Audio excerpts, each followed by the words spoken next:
7 pecados capitais. Os 7 pecados capitais são, segundo a doutrina católica, os principais erros ou vícios que dão origem às diversas ações pecaminosas cometidas pelas pessoas. Em outras palavras, pode-se dizer que são a raiz dos pecados, os líderes das más ações e dos maus pensamentos.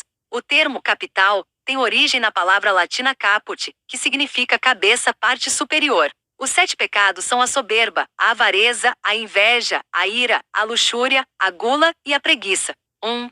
Soberba. A soberba pode ser definida como orgulho excessivo. É a tendência de se considerar melhor do que as outras pessoas. A soberba é o pecado da pessoa extremamente vaidosa, que pensa e age como se estivesse acima de tudo e de todos. O oposto da soberba é a humildade. Para os católicos, a soberba é o principal pecado ou a raiz de todos os pecados, já que ela faz parte do pecado original, descrito no Gênesis. Deus proibiu que Adão e Eva provassem do fruto da árvore do conhecimento do bem e do mal. Mas o demônio, em forma de serpente, tentou os dois, dizendo que, se provassem do fruto, seriam semelhantes a Deus, conhecedores do bem e do mal, querendo se tornar independentes do Senhor. Adão e Eva cometeram o pecado da desobediência e da soberba. Uma das passagens bíblicas que faz referência ao pecado da soberba é esta: o Senhor detesta os orgulhosos de coração. Sem dúvida serão punidos.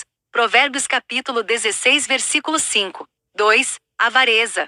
A avareza, também chamada de ganância, é o apego excessivo aos bens materiais e ao dinheiro. A pessoa avarenta é mesquinha, isto é, não gosta de compartilhar o que tem e faz de tudo para ter sempre mais. A avareza é o oposto da generosidade. Há muitas passagens na Bíblia que fazem alusão à avareza. Uma delas está na primeira epístola a Timóteo, redigida pelo apóstolo Paulo. Os que querem ficar ricos caem em tentação, em armadilhas e em muitos desejos descontrolados e nocivos, que levam os homens a mergulharem na ruína e na destruição, pois o amor ao dinheiro é a raiz de todos os males. Algumas pessoas, por cobiçarem o dinheiro, desviaram-se da fé e se atormentaram com muitos sofrimentos.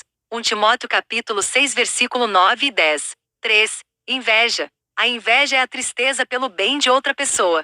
O invejoso é aquele que se sente mal pelas conquistas alheias, incapaz de ficar feliz pelos outros, como se a vitória da outra pessoa representasse uma perda pessoal. O oposto da inveja é a caridade, o desapego e o altruísmo. Há muitas passagens bíblicas sobre a inveja. Uma das mais importantes é aquela que narra o primeiro homicídio, Gênesis 4. No Antigo Testamento, lemos que Caim matou o próprio irmão, porque Deus havia apreciado mais os sacrifícios feitos por Abel. Portanto, de acordo com a Bíblia, o vício por trás do primeiro homicídio é a inveja. Em 1 Pedro capítulo 2, versículo 1, há uma advertência sobre a inveja. Livrem-se, pois, de toda maldade e de todo engano, hipocrisia, inveja e toda espécie de maledicência. 1 Pedro capítulo 2, versículo 1. Outra menção a esse pecado pode ser encontrada em Gálatas capítulo 5, versículo 26. Não sejamos presunçosos, provocando uns aos outros e tendo inveja uns dos outros. Gálatas capítulo 5, versículo 26.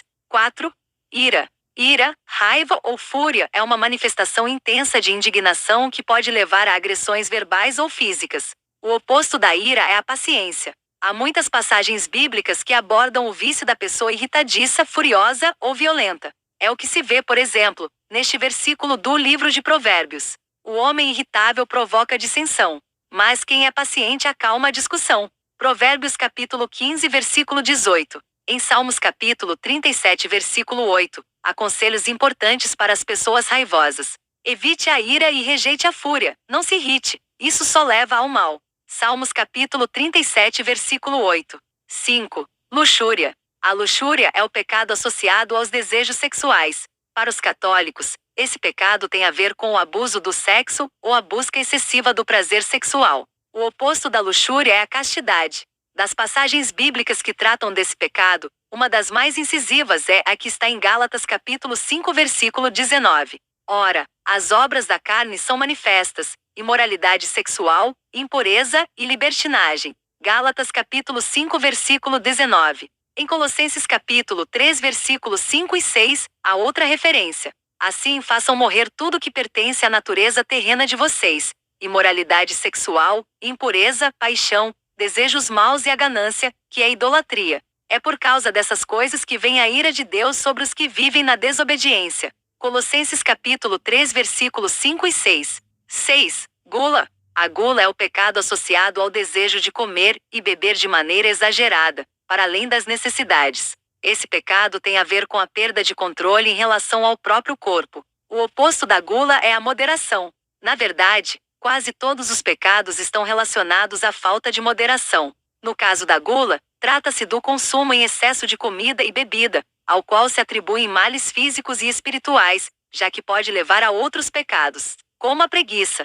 A gula é uma manifestação da busca da felicidade em coisas materiais. Em Provérbios capítulo 23 versículo 20 e 21, há um conselho aos que querem se manter distantes da tentação da gula. Não ande com os que se encharcam de vinho, nem com os que se empanturram de carne, pois os bêbados e os glutões se empobrecerão, e a sonolência os vestirá de trapos.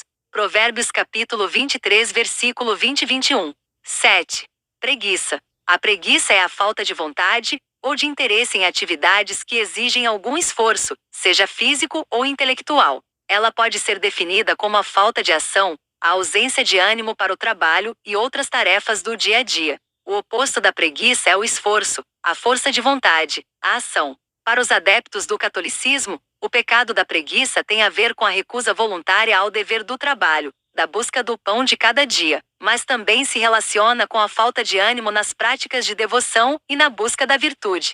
Dentre as passagens bíblicas que falam sobre esse pecado, destacam-se as seguintes: o preguiçoso deseja e nada tem, mas o desejo dos que se esforçam será atendido. Provérbios capítulo 13 e 4.